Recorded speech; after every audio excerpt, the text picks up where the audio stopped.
Hey Cleaning Nation, want to hang out with me in person? I know that I want to see you. The ISSA, our big industry association, is holding their annual event in Dallas, and it's right around the corner. This October 29th through November 1st. Go to growmycleaningcompany.com/ISSA 2018. The numbers, not the letters. growmycleaningcompany.com/ISSA, the number 2018. Go right now and get free access to the show on us. This only happens once a year, and there's going to be tons of amazing resources for you to grow your cleaning company. Join myself and all the titans of the cleaning industry at growmycleaningcompany.com/ISSA 2018. Do it now and get free access to the convention floor. Can't wait to see you there. And today, we are chatting with my friend Dominique Williams from Auto Dealers Cleaner. These guys have been serving the Baltimore, Maryland area for just about a year. If you want to reach out to Dominique and his team, you get a hold of him at www.autodealerscleaner.com. Dominique, so good to have you on the show, buddy. Mike, thanks for having me on the show, man. How you doing? I am so good. It's so funny, man. I could have, a lot of people just been grandfathered in, like people in the community that I know and have known for a while. I just assume like, oh, you've probably been on the podcast at least once, maybe twice. And we booked you and I was like, hey, what's going on? You told me you'd never been on the show. I was totally shocked. I feel like we go way back, and here you are. So before we get into your question, which I want to help you with, you've got such a cool story about how you started and the path that you took, and I think it will bring value for rest of Clean Nation. Will you share kind of how you started and what has transpired until now, and then tell me what you need now, and we'll give you some feedback to move you forward. Sure, absolutely, Mike. Well, about a year ago, I decided to focus on pretty much building a scalable business. I was currently, which I'm still am, in real estate. And in real estate, I'm pretty much self-employed. So I was looking for a scalable business where I could grow the business and then put the money back into real estate, which will be an investment vehicle at this point. And pretty much I had already had some experience with a previous cleaning business that I had, and I still had one contract that was pretty much just on autopilot. So the first thing I did was just start Googling. I literally Googled "grow my cleaning company," and you popped up. Ha! Yeah. So I started watching your YouTube videos, and I got stuck, man, because you spoke to my pain pretty much in every video. So I was kind of stuck, and here I am now, growing my cleaning company. I use a lot of your different strategies as far as not just going after all customers, actually niching down and marketing towards their pain. So that's where I'm at right now. You told the sanitized version that makes you look good and smart. Let's tell the other version where you look like a knucklehead, so everyone else can go, hey, I did that, and Dominique's smart. If he sorted it out, I can sort it out. So when you started, you had no niche. Well, obviously you had that one client. I remember you were like Stonehouse Group or something weird, because when you'd come up on the elite call, I'd be like, who is Stonehouse Group? And you'd be like, it's Dominique. I'm like, oh. So Tell me about that. How did you go from Stonehouse Group, whatever your first name was, to Auto Dealers Cleaner? Okay, yeah, well, it started off as Stonehouse Group. That was from my real estate company. So I just did a twist and just spent it off into my real estate. Then I realized, like, that just don't sound right. So I switched it to SHG, which it wasn't much better. No. And then I went with Priority. I didn't even share this with you, Mike, but Priority actually came from one of your podcasts. I think it was September the 25th, 2017, if I'm not mistaken. Woo! Pulling details. Yeah, because I remember, because that same day I said, you know what, I'm going to go and I'm start a new company, but I didn't have a name. So I kind of like forced myself, I said, I'm putting a date on it, but I just got to figure out a name by that date. And I listened to one of your podcasts, and it was about prioritizing something. And I was like, oh, Priority. So the name really never really was like a big thing of mine, but I'm like, oh, Priority, and it kind of stuck.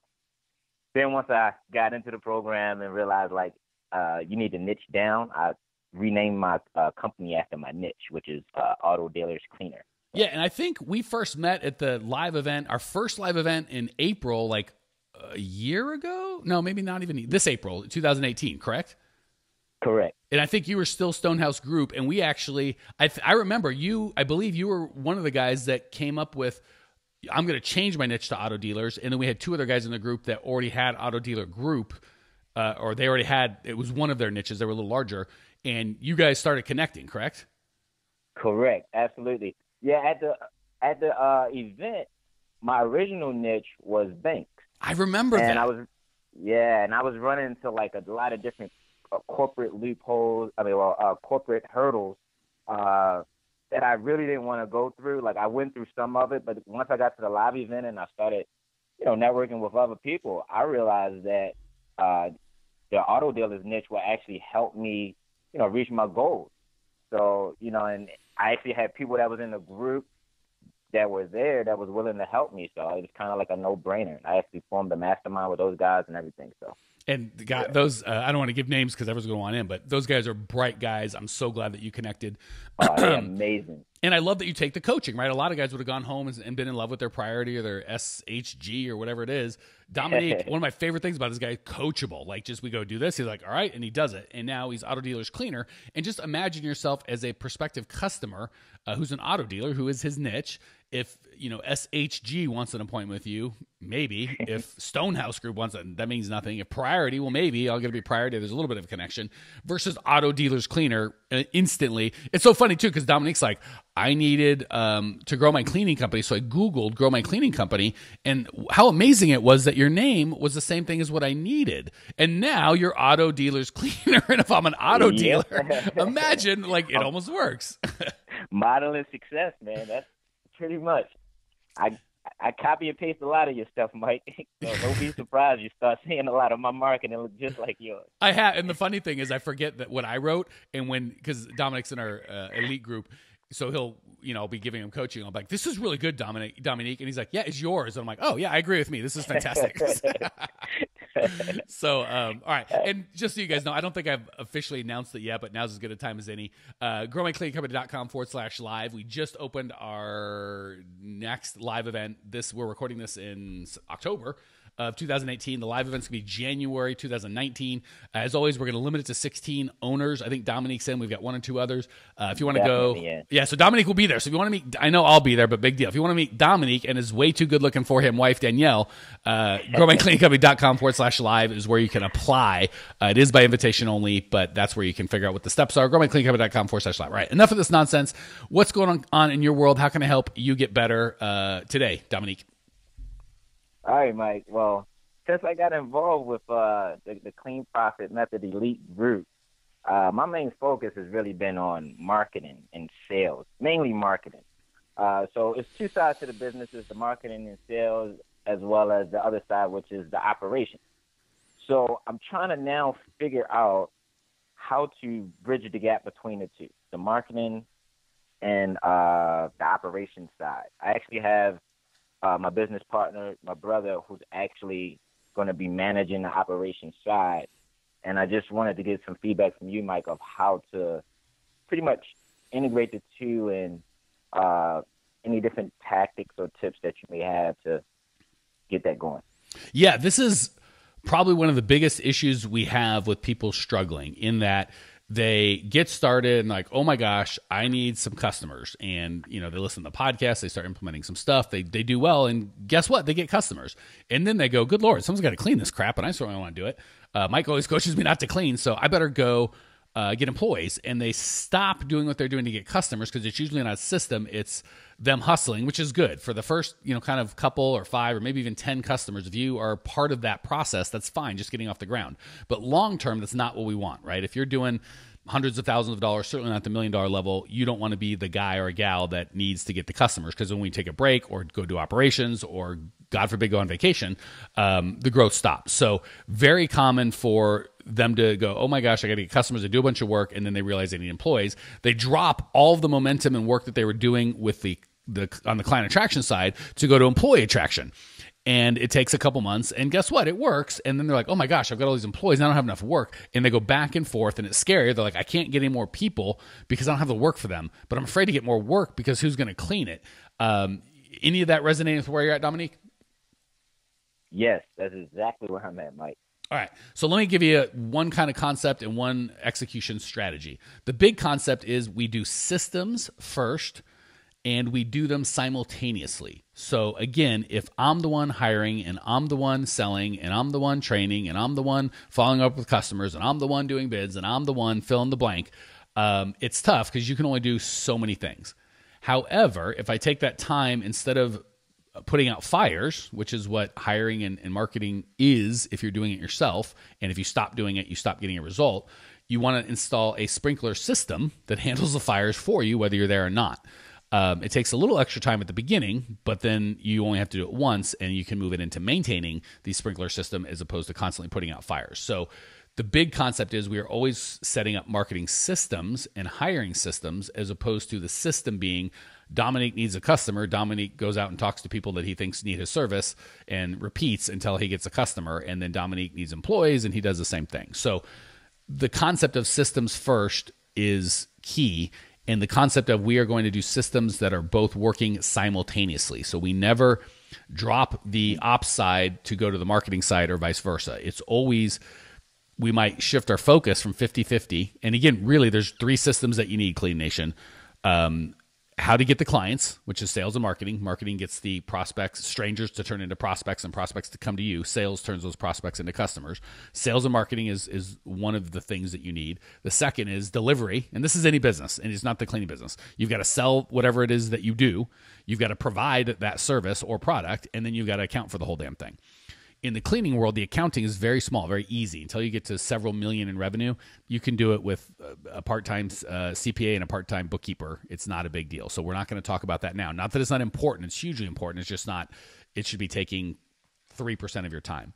The remainder of your time, other than culture, which is a different topic for a different day, is going to be split between operations systems, setting up systems to attract and onboard the right employees, and the systems to attract and onboard the right customers. So it's a lot of work, especially at the beginning when you have to do two at once. But once you have those two systems in place, you're kind of done, right? You can just maintain, and really either your growth will exponentially increase because you've got all this time to really crank it out, or you can kind of step back and let the company sit, I don't want to say on autopilot, but with a lot less input from you.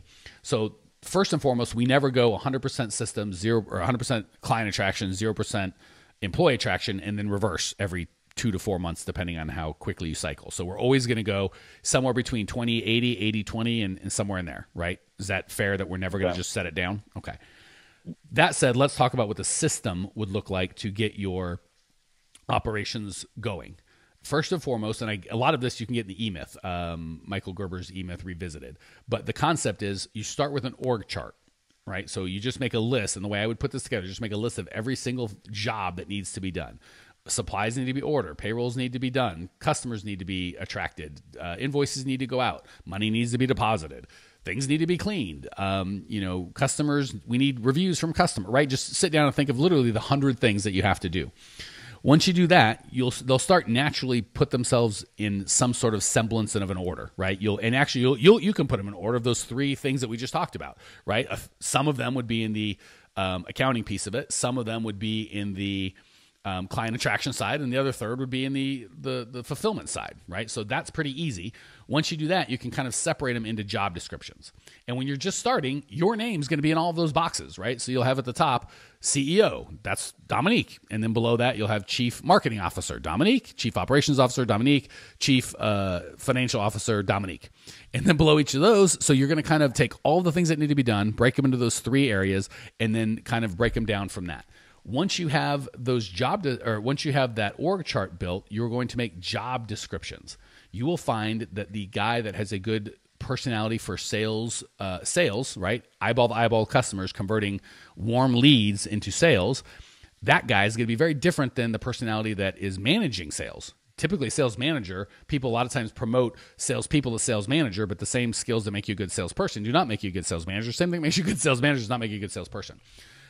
Same with operations. The guy that's good at hiring is not always the best at initial onboard training. The guy that's the best at initial onboard training may not be the best at checking accounts and making sure that they stay motivated.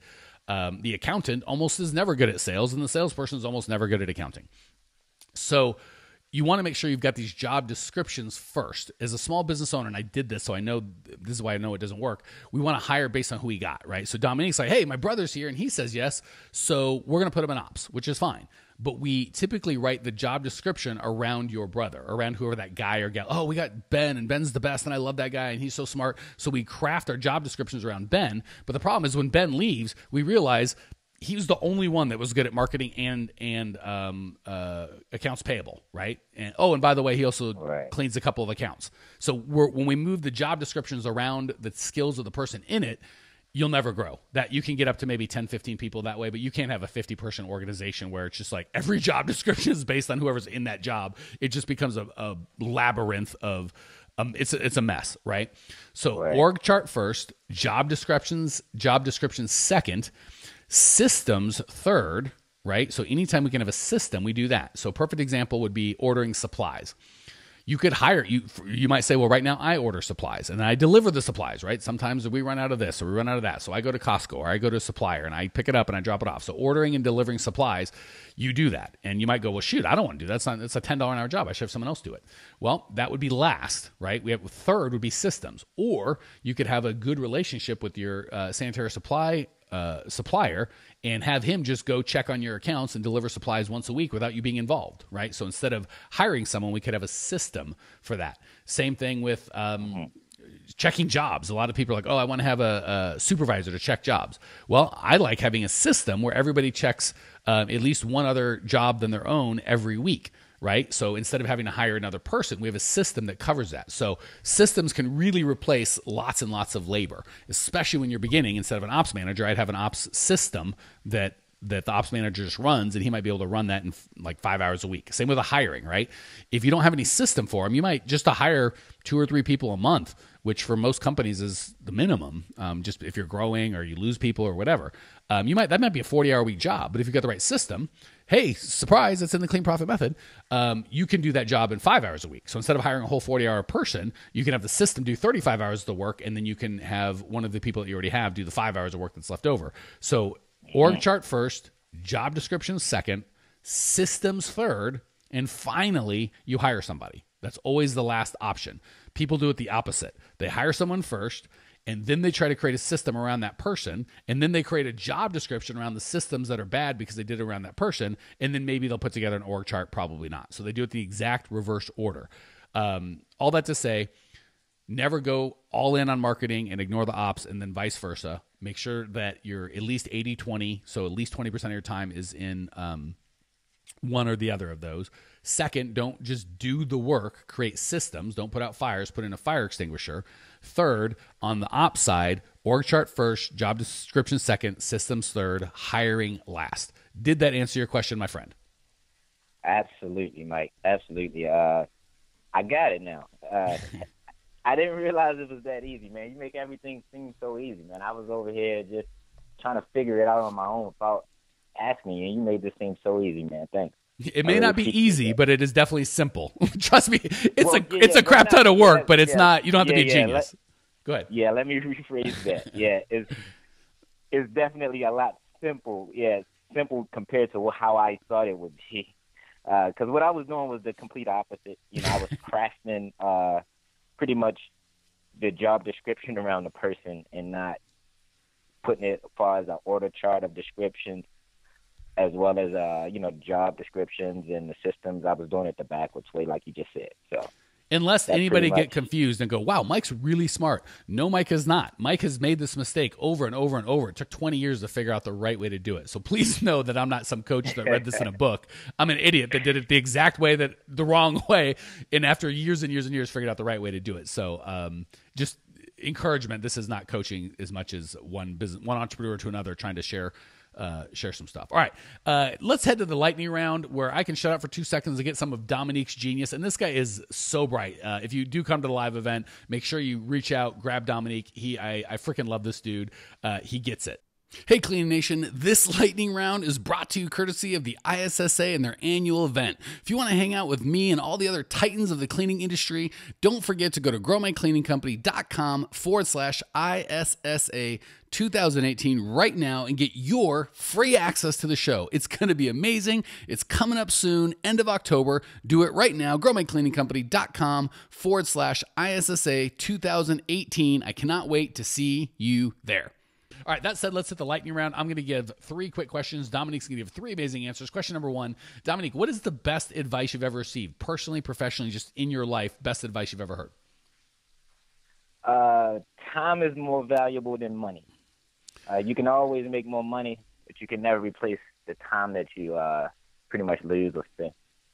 That is, you get the absolute best lightning round answer of the week. I couldn't agree more. I forget where I heard it, but someone when I was younger said, a young man will trade time for money anytime. Like if I could just be 10 years older, but have $1 million, I'd do it.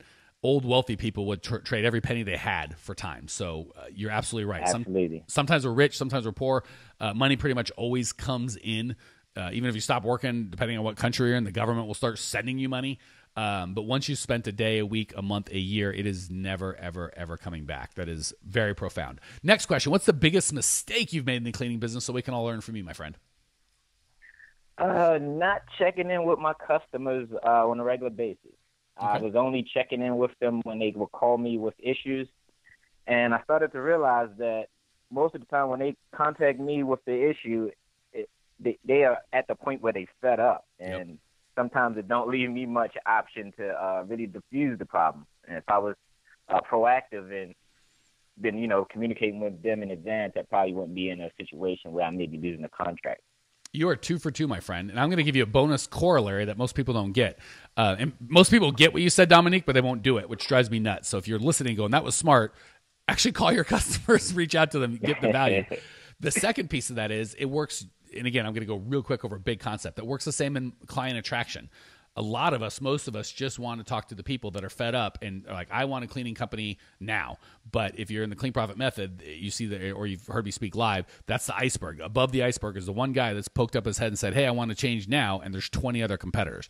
You want to be below the iceberg, having conversations where you're the only one talking to them. And now there's 100 customers that are going to be looking for a cleaning service to make a change in the next 12 months, but you're the only one conversating with them. So just like you want to wait until they're pissed off and ready to leave before you try and save the account, when you're trying to get the account on the other side, you don't want to wait until they're ready to pissed off and leave and you have all this competition. You want to start that relationship way in advance. So take that for what it's worth. Last question, Dominique, what's your favorite book? And this can be personal or professional, just best book you've read that you can share with Clean Nation. Let's see. One of my favorites is The E-Myth, and I know you speak on that one a lot, but I got to include this new book that it's my 3rd time reading it now. It's called F.U. Money by Dan Locke. Have you heard of that book? No, but I like the title. Yeah.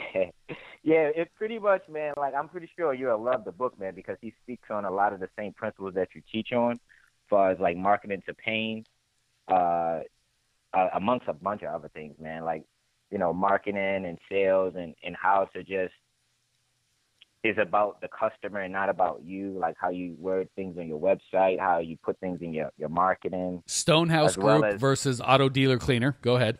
Yeah, correct. And also, like, finding mentors, that achieve what it is you looking to achieve and model success. So, like, he speaks a lot on that because it's not just about, like, what it is that you learn. It's about what you do, what you learn. And me, myself, I'm a person, I have to be able to build a better relationship face-to-face, like with people. So, like, me finding a mentor was, like, the best thing ever. So that book just pretty much, resonates with where I'm at right now. Beautiful. So F.U. Money and the E-Myth, great recommendations. Dominique, thanks for finally coming on the show, man. I feel like I've been hiding you as my little secret, man. I really appreciate you. Clean Nation, appreciate you. Clean Nation, if you want to check out Dominique's show notes page and the video I just made for you, go to growmycleaningcompany.com. If you want to meet Dominique and myself live and in person, hang out with us for 3 full days of Clean Profit Method amazingness, go to growmycleaningcompany.com/live. Check it out now. I will see you there. Congratulations! You are now 16% smarter. Still can't get enough cleaning goodness? Go to www.growmycleaningcompany.com for more of the good stuff. Ever want to be rich and famous?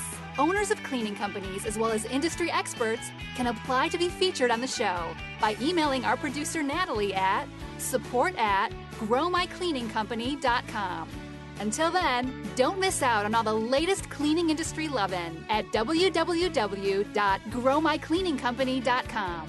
Check it out now.